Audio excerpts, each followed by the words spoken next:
Avatar Meher బాబాకి జై. ఈరోజు మళ్ళీ మనకి ఇంకొక విషయం తెలుసుకునే అవకాశం దొరికినందుకు బాబాకి థ్యాంక్స్ చెప్తూ మనం ఈ కార్యక్రమాన్ని మొదలు పెడదాం. అయితే ఇది రికార్డింగ్ పెడుతున్నాము ఈరోజు, ఎందుకంటే కొంచెము సమయం వీలుగా లేదు. అందువల్ల తప్పకుండా మీరందరూ అదే సమయానికి వింటారని ఆశిస్తూ అవతార్ మెహర్ బాబాకి జై. The goodness, the love of Jesus of Baba. Goodness అంటే దైవత్వము, జీసస్ యొక్క ప్రేమ, బాబా ప్రేమ. ఇది దీనిరోజు మనం చదువుకోబోయేదని హెడ్డింగ్.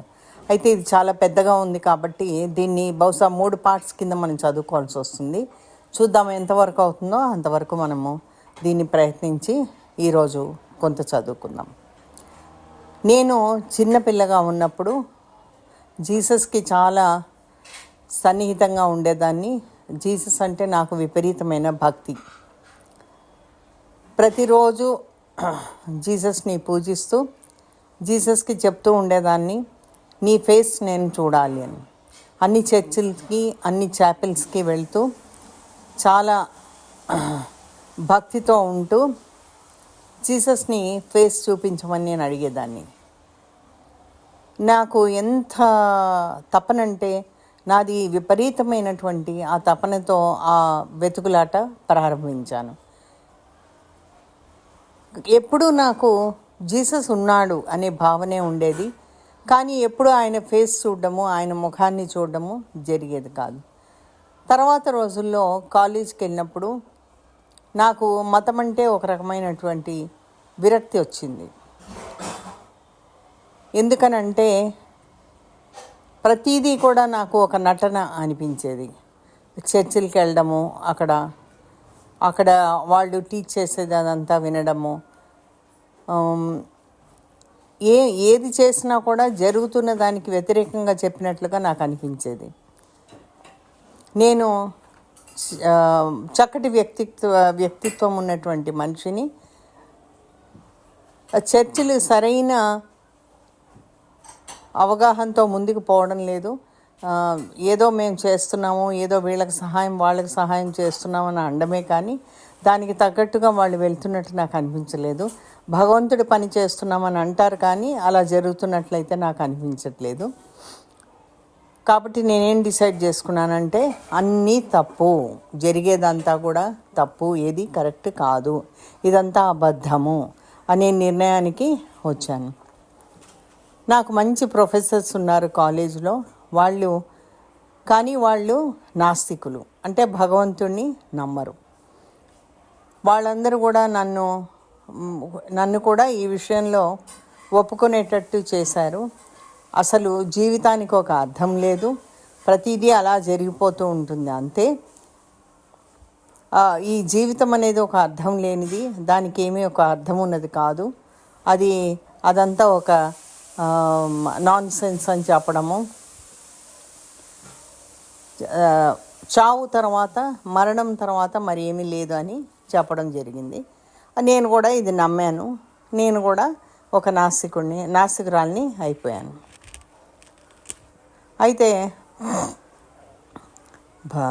జీవితం గురించి కనుక్కోవడం కానీ అది కానీ నా మైండ్లో ఎప్పుడూ ఉంది. జీసస్ గురించి కానీ ఎప్పుడూ నా మైండ్లో అలా తిరుగుతూ ఉండేది. నేను చిన్నపిల్లగా ఉన్నప్పుడు నాకు బాగా గుర్తుంది, అందరూ చర్చికి వెళ్ళడము, వెళ్తూ ఉండేవాళ్ళు. నేను అనుకునేదాన్ని, వాళ్ళు క్యాథలిక్ చర్చికి కొంతమంది వెళ్తారు, ప్రొటెస్టెంట్ చర్చికి కొంతమంది వెళ్తారు, బుద్ధుడి గుడికి కొంతమంది బుద్ధుడి దగ్గరికి వెళ్తారు, జపాన్ వాళ్ళందరూ కూడా, ఆఫ్రికన్స్ వాళ్ళందరూ కూడా వెళ్తారు చర్చిలకి. వాటికి అందరూ ఎవరి దేవుణ్ణి వాళ్ళు గట్టిగా నమ్ముతారు. సో ఏదో ఉంది వాళ్ళ కన్విక్షన్లో అని అనుకున్నా, అంత డెడికేషన్ అంటే అంత భక్తితో వాళ్ళందరూ వెళ్తారు కదా. కానీ అందరూ కూడా ఒక్కొక్కళ్ళు ఒక్కొక్క భగవంతుని ఆరాధిస్తారు. వాళ్ళు చేసే విధానము నాకు ఒక రకంగా చాలా గమ్మత్తుగా అనిపించింది. అయితే వాళ్ళ అమ్మని అడిగేదట, ఏమని, is there one god or are there many gods? అసలు ప్రపంచంలో ఒక భగవంతుడు ఉన్నాడా చాలామంది భగవంతుళ్ళు ఉన్నారా? నువ్వు దాని గురించి వరి అవ్వద్దని వాళ్ళ అమ్మ చెప్తూ ఉండేదట. కానీ అది ఎప్పుడూ వరి అయ్యేది. ఎప్పుడో ఒక చెట్టు కింద కూర్చుని ఇదే ప్రశ్నలు తన మనసులో తొలుస్తూ ఉంటే అవే ఆలోచిస్తూ కూర్చుని గంటల తరబడి ఆలోచించేది. కాబట్టి ఈ వాళ్ళ ఫ్యామిలీ వాళ్ళందరూ కూడా, నా ఫ్యామిలీ వాళ్ళందరూ కూడా నన్ను ద బ్రూడర్ అంటే ఆలోచనాపరుడివి అనే మాట అనే అర్థం వచ్చేటట్టు దాన్ని పిలవడం మొదలుపెట్టారు. కాలేజీలో నేను నాస్తికుడినైనా I would become to brood over these questions. ఎందుకని అదే ప్రశ్నలు మనసులో తొలుస్తూ ఉండే. ఈ మధ్యలో లోకల్ ప్రీస్ట్ దగ్గరికి వెళ్ళి, ప్రీస్ట్ అంటే చర్చ్ ప్రీస్ట్, లోకల్ ప్రీస్ట్ అంటే ఒక పూజారి, అది ఎవరు అనేది క్లియర్గా ఇవ్వలేదు. ప్రీస్ట్ అంటే ఇక్కడ డెఫినెట్లీ క్రిస్టియన్కి సంబంధించిన వాళ్ళే. వెళ్ళి ఏమడిగిందంటే, అసలు జీసస్ క్రైస్ట్ అంత సఫర్ అవుతూ ఉంటే ఎందుకు భగవంతుడు హ్యాపీగా ఉన్నాడు? అంటే దేవుని బిడ్డ అని మనం చెప్పుకుంటాం కదా జీసస్ క్రైస్ట్ని. ఎందుకు భగవంతుడు, ఆ దేవుడు ఎందుకు జీసస్ అంత సఫర్ అవుతూ ఉంటే ఎందుకు హ్యాపీగా ఫీల్ అయ్యాడు? ఆయన అన్నారంట, బైబిల్లో ఏం చెప్పబడిందంటే, ఐఎమ్ ప్లీజ్డ్ మై సన్. భగవంతుడు ఏమన్నాడు అక్కడ? నేను నీతో చాలా ఆనందంగా ఉన్నాను ఓ బిడ్డ, ఓ అబ్బాయినో బిడ్డ అంటే my son I'm pleased. I said, ఎటువంటి తండ్రి ఈ తండ్రి, ఎటువంటి తండ్రి ఇలా నేను సంతోషంగా ఉన్నాను ఆయన సఫర్ అవుతుంటే అని అనుకునేటప్పుడు ఈయన ఎటువంటి తండ్రి అని నేను చాలా అనుకున్నాను. ప్రీస్ట్ అన్నాడంట, well if you don't know I can't tell you. ఆ ప్రీస్ట్ ఏమన్నాడంటే, ఆ పూజారి ఏమన్నాడంటే, నీకు అది అర్థం కాకపోతే నేనేం చేయలేను, నేను నీకు ఏ విధమైన ఇది నేను చేయలేను, నీకు అది అర్థం కాకపోతే అని గట్టిగా చెప్తాను. ఇది కూడా నాకు సహించలేదు. సో రేబిస్ అనే దానికి వెళ్ళి ప్రతి వాళ్ళని జవాబు కోసం అడిగేవాళ్ళు. But no one was able to satisfy my quest for truth. నిజానికి ఎవరు కూడా నా ఈ ప్రశ్నకి జవాబు చెప్పలేకపోయారు. దాంతో నాకు చాలా విసుగొచ్చి మొత్తాన్ని వదిలేశాను. మొత్తం మీద ఇదంతా కూడా వదిలేశాను. దాని గురించి నేను ఇంకేం పట్టించుకోదలుచుకోలేదు అంటున్నాను. తర్వాత న్యూయార్క్ సిటీలో టీచింగ్ మొదలుపెట్టాను. స్లమ్స్ అంటే ఈ గుడిసెలు ఉండేటువంటి ఏరియా, ఆ ఏరియాలో పిల్లలకి చదువు చెప్పడం మొదలుపెట్టాను. ఫస్ట్ ఏమో బెడ్ఫోర్డ్ స్టైవుల్సంట్, హర్లీమ్ అనే ప్లేసుల్లో టీచింగ్ మొదలుపెట్టాడు. ఆ టీచింగ్ చేసేటప్పుడు తనకి వాళ్ళు పడేటువంటి బాధ అర్థమైంది. ఆ పిల్లలందరూ గుడిసెల్లో పిల్లలు కదా, మీరందరూ అక్కడికి వెళ్ళారు లేదో నాకు తెలీదు, మీకు ఏమైనా ఐడియా ఉందో లేదో కూడా నాకు తెలియదు అని చెప్తూ, అదైతే అసలు వివరించలేనిది అని చెప్తున్నారు. వీళ్ళు ఎటువంటి పిల్లలు వీళ్ళందరంటే, తల్లిదండ్రులు వద్దనుకొని వదిలేసిన పిల్లలు, తల్లిదండ్రులు చీదరించుకొని వదిలేసినటువంటి పిల్లలు, కొట్టి వాళ్ళని తరిమేసినటువంటి ఆ జాతికి చెందిన పిల్లలు, తర్వాత రేప్ చేశారు, ఎవరో తల్లిని రేప్ చేస్తే పుట్టిన పిల్లలు, వాళ్ళందరూ కూడా తాగుతారు, వైన్ అది తాగుతారు. తర్వాత వాళ్ళు మందులతోటి ఉంటారు. డ్రగ్స్ అంటే ఈ మందులకి వ్యసనపరులు అవుతారు చూడండి వాళ్ళు. మా ఫ్యామిలీ అంత గొప్పగా చెప్పుకోదగినటువంటి డబ్బులున్న ఫ్యామిలీ కాదు, కానీ ఒక రకంగా మేము సాధారణంగానే ఉన్నా కూడా దేనికి లోటు లేదు.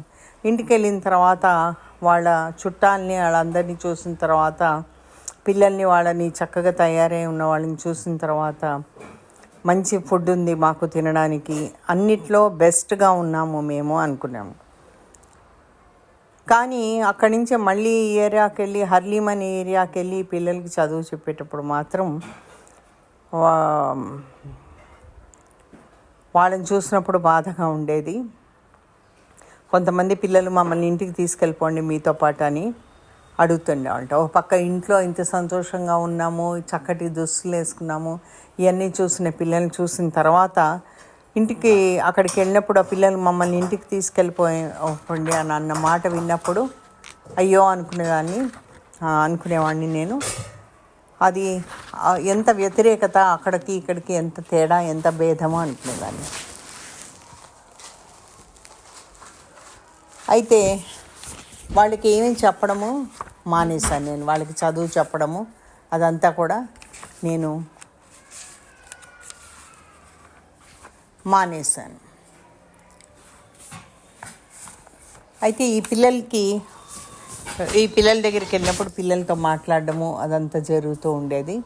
ఈ పిల్లలతోటి చక్కగా సమయం గడపడము అదంతా చేస్తూ ఉండి వాళ్ళ ప్రాబ్లమ్స్ అన్నీ వింటూ ఉండేదాన్ని. ప్రతిసారి వాళ్ళ కళ్ళల్లో చూసినప్పుడు ఏదో తెలియని బాధ, ఏదో ప్రేమ, మనకి సంబంధించినంత వరకు మనం మాట్లాడుతుంటే చక్కటి ప్రేమ ఇవన్నీ కనబడేవి. ఏదో పిల్లల్లో ఉంది మొత్తం మీద అనిపించేటట్టుగా ఉండేవాళ్ళు. అదంతా కూడా సత్యము. ఇప్పటివరకు ఇక్కడ చూసినవన్నీ, ప్రపంచంలో చూసినవన్నీ అసత్యము, ఇది కరెక్ట్ కాదు అనిపించిన మనిషికి వాళ్ళ పిల్లల్లో కళ్ళల్లో చూసినప్పుడు మటుకు ప్రేమ కనిపించేది. వాళ్ళందరూ గందరగోళంగా ఉన్నప్పటికీ కూడా ఆ ప్రేమ అనేది, ఆ పిల్లల్లో ఆ నిజాయితీ అనేది కనిపించేది. నేను అప్పటికీ నాస్తికుడిని, కానీ దీని గురించి ఆలోచిస్తూ ఉండేవాడిని. నేను ఆ పిల్లల్లో ఇదంతా కూడా గమనించాను. ఒకరోజు నాకు చాలా నిరాశగా ఉండింది. ఎందుకంటే ఏది కూడా నాకు అర్థం ఉన్నట్లు కనిపించలేదు. ఇంటికి వెళ్ళాను, మా హస్బెండ్ని అడిగాను, డోంట్ యూ వండర్, అంటే ఈమె ఆడ మనిషి అని ఇప్పుడు తెలిసిపోయింది మనకి. Don't you wonder what the meaning of life is. నువ్వేంటి ఎప్పుడు ఆశ్చర్యపోవా, అసలు మన జీవితానికి అర్థం ఏమిటి అని తలుచుకుంటే ఆశ్చర్యపోవా అంటే, I have to find out what it is even if it's the last thing I do. ఆ చివరి పని నేను చేసేదైనా కూడా నాకు దాని గురించి ఏంటో కనుక్కోవాలని ఉంటుంది అని. అప్పుడు వాళ్ళ హస్బెండ్ అన్నారంట, డోంట్ వరీ అబౌట్ ఇట్, నీ జాబ్ నీ పని ఏదో నువ్వు చేసుకుపో, అంతేగాని నువ్వు దాని గురించి ఆలోచించొద్దు. కానీ ఈవిడ నిరాశ ఇంకా ఎక్కువైంది. I said I can't, I have to find out. నేను ఆ విధంగా ఉండలేను, ఏదో దాని గురించి మొత్తం మీద నేను కనుక్కోవాలి అని అన్నదట భర్తతోటి. ఒకసారి ఒక సాయంత్రము బాల్కనీలో అలా నుంచుని ఉంటే ఆలోచిస్తూ ఉంది నుంచుని. ప్రతిదీ ప్రపంచంలో ఒక ఆర్డర్ ప్రకారం జరుగుతుంది. మంచు రావడము ఒక సీజన్లో వస్తుంది, పువ్వులు పూయడము పొద్దున్నే ఒక టైంకి వస్తుంది, ఒక రాత్రి ఒక పగలు టైంకి జరుగుతాయి. అన్నీ కూడా చాలా పద్ధతిలో ఒక ఆర్డర్గా ఎవరో కూర్చున్నట్టుగా జరుగుతాయి. అయితే ఈ ప్రకృతిలో ప్రతిదీ కూడా అన్నీ తీర్చిదిద్దినట్టుగా చక్కగా ఏ టైంకి అది ఎవరో జరిపినట్టుగా అన్నీ జరుగుతుంటాయి. కానీ మనుషుల విషయంకి వచ్చేటప్పటికి అంత గందరగోళము, అంత దెబ్బలాటలు, పోట్లాటలు, అన్యాయం జరగడాలు, తర్వాత సరిగ్గా లేకపోవడాలు ఇవన్నీ కూడా జరుగుతూ ఉంటాయి. కొంతమందికి తినడానికి ఎక్కువ ఉంటుంది, కొంతమందికి చాలా తక్కువ ఉంటుంది. అన్నీ కూడా ఏది సమతుల్యం ఉన్నట్టుగా కనిపించదు. ఇదంతా కూడా నమ్మశక్యం కానిదిగా ఉంటుంది. ఏదో ఒక శక్తి, there should be some law that is applicable to humanity. ఇలానే ఏదైతే ప్రకృతి రీత్యా అన్నీ సమంగా జరుగుతాయి, సక్రమంగా జరుగుతాయి, పద్ధతి ప్రకారం జరుగుతాయో అలాంటిది మానవుల్లో కూడా డెఫినెట్గా ఏదో ఒకటి ఉండాలి అనేటువంటి ఆలోచన వచ్చిందంట. అయితే ఆకాశాన్ని చూస్తూ అలా నుంచున్నప్పుడు తనకి ఒక రకంగా పిచ్చెక్కినట్టు అయింది. ఎందుకంటే I have to find out if there is anything out there, పైన ఏమైనా ఉందా అసలు నేను కనుక్కోవాలి దాని గురించి అని అనుకుందట. Anything that can give me an answer, ఏదైనా నాకు జవాబు దొరుకుతుందా ఆకాశం వైపు చూస్తే అని అనుకోవడము. ఇంకా నేను ఎక్కువ కాలము ఈ విషయం గురించి ఆగలేను, ఇది ఏదో ఒకటి నేను తేల్చుకోవాల్సిందే అన్న పద్ధతిలో పోవడం మొదలుపెట్టింది. I gave God an ultimatum, I declared. భగవంతుడితో చివరికి ఛాలెంజ్ లాగా చేసి, ఇదిగో ఇదే ఆఖరి, జరగాలి తప్పకుండా అని. God, you creep, if you exist let me know. భగవంతుడా, నువ్వు గనక ఉన్నట్లయితే నాకు తెలియాలి, లేదా I'm going to dump you. నేను నిన్న మూలకు పారేస్తాను, ఇంక నీ గురించి పట్టించుకోను. చాలా సీరియస్గా నేను ఆ మాట అంటున్నాను అనే పద్ధతిలో ఉన్నాను. It came from the bottom of my heart. నా గుండె లోతుల్లోంచి ఆ మాట వచ్చింది. తర్వాత ఏం జరిగిందనేది చాలా ఇంట్రెస్టింగ్గా ఉంది. అదేంటంటే ఒక తనకి ఒక వాయిస్, ఒక మాట వినబడింది, ఒక గొంతు వినబడింది. అది ఏమన్నదంటే, ఎస్ యూ విల్ నో, నీకు తప్పకుండా ఈ విషయం తెలుస్తుంది, దట్స్ ఆల్. లోపలికి వచ్చేసి ఒక వాయిస్ మళ్ళీ యాడ్ అయింది. ఏంటంటే, ఇప్పటి నుంచి ఒక 2 వారాల్లో నీకు ఏదో ఒక జవాబు తప్పకుండా దొరుకుతుంది, ఒక జవాబు దొరుకుతుంది. సో 2 వారాలు గడవడానికి ఆగవలసి వచ్చింది. ఎలా జరుగుతుందో ఈ 2 వారాలు, ఏం జరుగుతుందో అనేది ఆతృతగా ఉండి, నాకు వినబడింది నిజమే, అది కరెక్ట్గా జరిగి తీరుతుంది, అదే నిజమని తనకు అనిపించింది. సో ఏం జరుగుతుందా అనే ఆతృత కూడా తనకి ఉండింది. అయితే ఒకరోజు 2 వారాల తర్వాత ఒక బుక్ షాప్కి వెళ్ళింది. అయితే I was interested in finding out if life continued after death. తన ఏమనుకుంది, ఒక రకమైన ఇంట్రెస్ట్ వచ్చింది. దేని మీద అంటే, అసలు మరణం తర్వాత జీవితం ఉందా అనే విషయం గురించి ఒక ఆలోచన వచ్చి, దాని గురించి ఆలోచన వచ్చింది. అయితే అసలు జీవితం అంటే ఏంటి అని కనుక్కోవడం కూడా తనకి కనుక్కోవాలనేటువంటి ఆలోచన వచ్చింది. అయితే అలా చూస్తూ ఉంటే ఈఎస్పి అని ఒకటి కనబడింది, with life after death with so many subjects and it gave instructions on how to proceed to discover these things for your self. ఆ పుస్తకంలో ఏముందంటే, మరణము తర్వాత జీవితం ఏంటి అని ఎన్నో విషయాలు అందులో చెప్పబడి ఉన్నాయి. దానికి చాలా ఇన్స్ట్రక్షన్స్ అన్నీ ఉన్నాయి అందులో. ఎలా వెళ్ళాలి, ఎట్లా కనుక్కోవాలి అని, మనం ఎలా కనుక్కోవాలి విషయాలన్నీ అనే దాని మీద ఉంది అందులో. సో తనకి అప్పుడు ఏం చేస్తుందంటే, ఈ పుస్తకంలో సజెషన్స్ ఇచ్చిన విధంగా చూస్తూ ఒక స్పిరిట్స్ తోటి I began to do some of the things suggested in the book and actually made contact with some spirits. ఆత్మలతోటి మీరు కనుక సంబంధం పెట్టుకున్నట్లయితే ఈ విషయాలన్నీ మీకు మీరే కనుక్కోవచ్చు అనేటువంటి అవన్నీ కూడా ఆ పుస్తకంలోంచి తీసుకొని ఆ విధంగా చేయడం మొదలుపెట్టింది. అయితే అది చాలా భయంకరంగా ఉంది, భయం వేస్తుంది. అయితే ఈ ఎక్స్పెరిమెంట్స్ చేయడం అన్నీ కూడా, ఈ పరిశీలన చేయడం అంతా కూడా మానేసి, తనకి చివరికి ఏమైందంటే,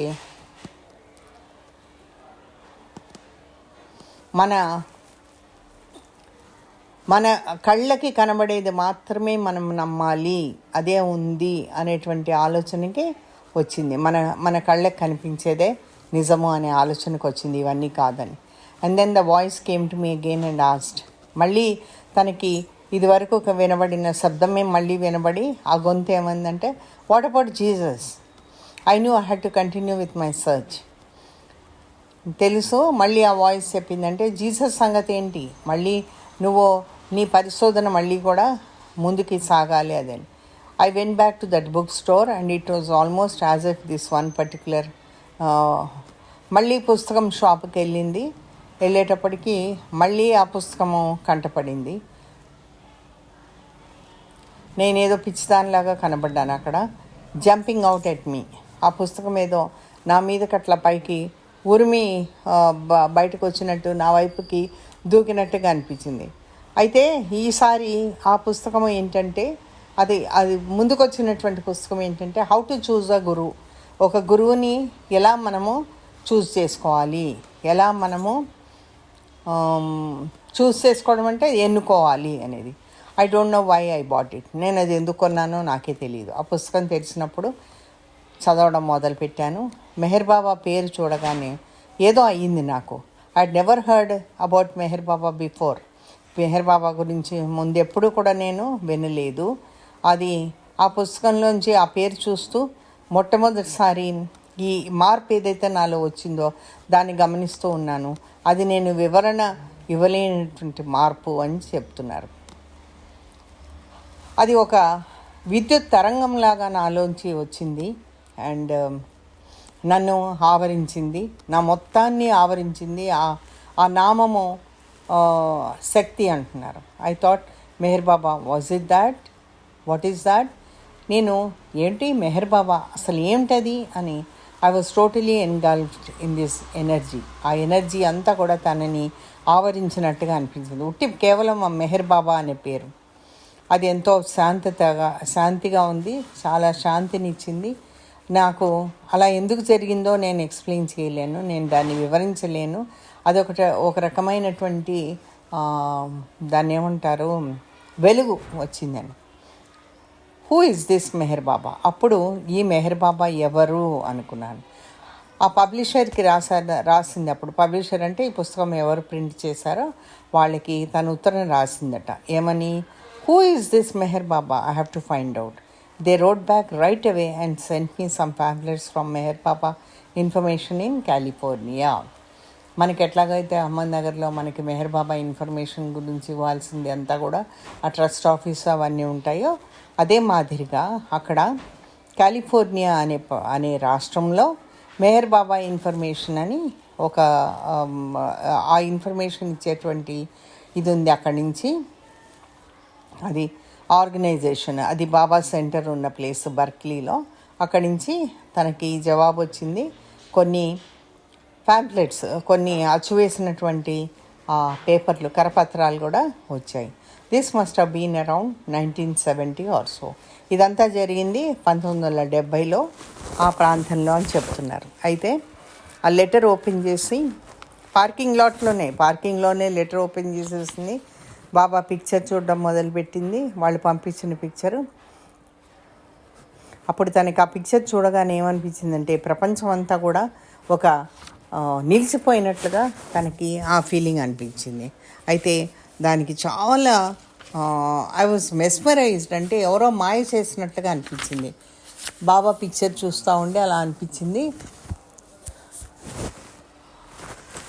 అన్నీ అక్కడ చుట్టుపక్కల ఉన్నటువంటి ఆ పార్కింగ్ ఏరియాలో ఎక్కడైతే తను ఉంచునుందో ఆ చుట్టుపక్కల ఏమీ కనిపించలేదు. అవన్నీ మాయమైపోయినట్టుగా అనిపించి ఒక రకమైన స్తబ్దత ఉండింది అక్కడ. ఇంకేమీ కదలట్లేదు, ఏమీ లేదు.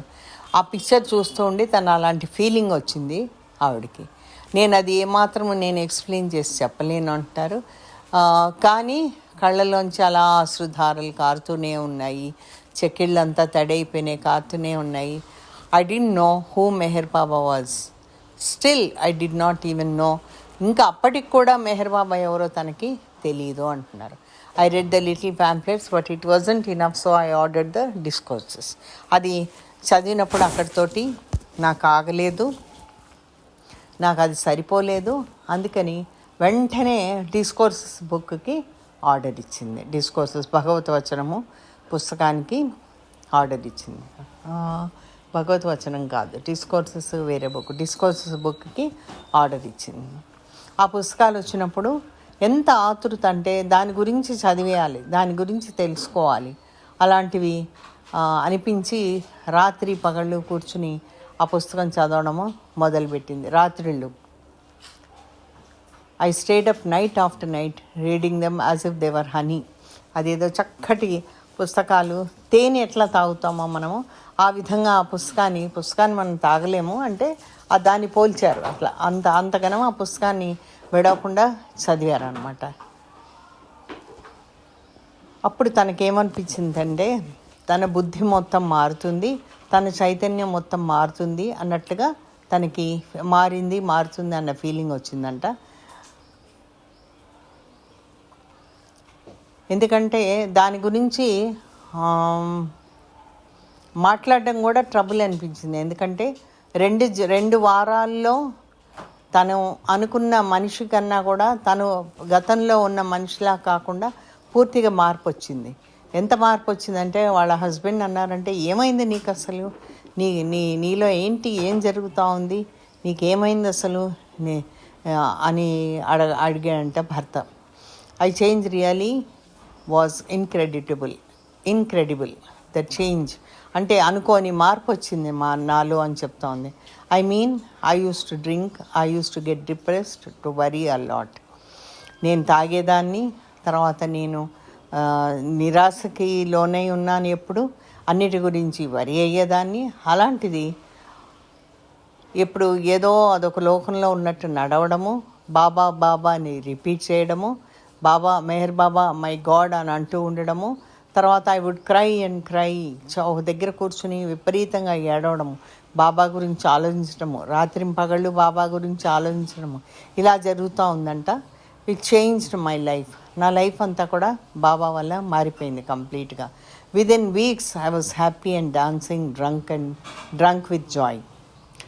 కొన్ని వారాల్లో నేను ఎంతో సంతోషంగా ఉన్నాను, డాన్స్ చేస్తూ ఉన్నాను ఎప్పుడు.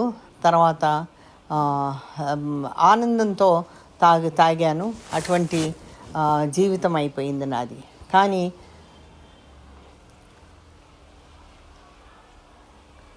అప్పుడు నాకు బాబా మనుషులు ఎవ్వరూ మిగతా వాళ్ళు తెలియదు. చాలా కాలంగా I didn't know anything about other people who were dedicated to Baba. ఇలా బాబాకి సేవ చేస్తూ, బాబానే తలుచుకుంటూ, బాబాలో లీనమైపోయి ఉన్న వ్యక్తుల గురించి నాకు ఎప్పుడు ఏమాత్రమూ అవగాహన లేదు, తెలియదు. But I felt babas presence almost continuously. కానీ ఆ భగవంతుడి ప్రేమని నేను అనుభవిస్తున్నాను. తర్వాత ఆ భగవంతుని ప్రెజెన్స్ అంటే అన్ని చోట్ల బాబా ఉన్నారు అనేటువంటి ఫీలింగ్ మటుకు నాకు ఉంది అని చెప్తున్నారు. ఇది చెప్తుంది ఆవిడ. ఇంతటితో మనము ఇక్కడ ఆపుకుందామండి. మళ్ళీ రేపు దాన్ని కంటిన్యూ చేసుకుందాం. అవతార్ మెహర్ బాబాకి జై. చల్లని మా స్వామి సెలవీయవయ్యా, చల్లని మా స్వామి సెలవీయవయ్యా, నీ సేవకై మేము మరల వచ్చెదమయ్యా. చల్లని మా స్వామి సెలవీయవయ్యా, నీ సేవకై మేము మరల వచ్చెదమయ్యా. మెహరునామమే నిత్యం కీర్తించులాగు, మెహరునామమే నిత్యం కీర్తించులాగు, ఎల్లవేళల నిన్ను స్మరించులాగు, ఎల్లవేళల నిన్ను స్మరించులాగు. చల్లని మా స్వామి సెలవీయవయ్యా, నీ సేవకై మేము మరల వచ్చెదమయ్యా. నీ సేవలో మేము తరించులాగు, నీ సేవలో మేము తరించులాగు. ప్రేమతో దీవించి సెలవీయవయ్యా, ప్రేమతో దీవించి సెలవీయవయ్యా, సెలవీయవయ్యా, సెలవీయవయ్యా, సెలవీయవయ్యా. అవతార్ మెహర్ బాబాకి జై. ఈరోజు ఈ రకంగా ఈ సహవాసాన్ని మనము ముగించుకుందాము. మరొక అవకాశం ఇస్తారు బాబా. తప్పకుండా అందరము రేపటి సహవాసంలో ఇదే టైంకి కలుసుకొని మళ్ళీ బాబా విషయాలు చర్చించుకుందాం. అయితే ఇప్పుడు జరిగిన సంఘటన మళ్ళీ ఇంకా కొద్దిగా ఉంది, అది మనము రేపు కంటిన్యూ చేసుకుందాం. అందరికీ జై బాబా అండి. అవతార్ మెహర్ బాబాకి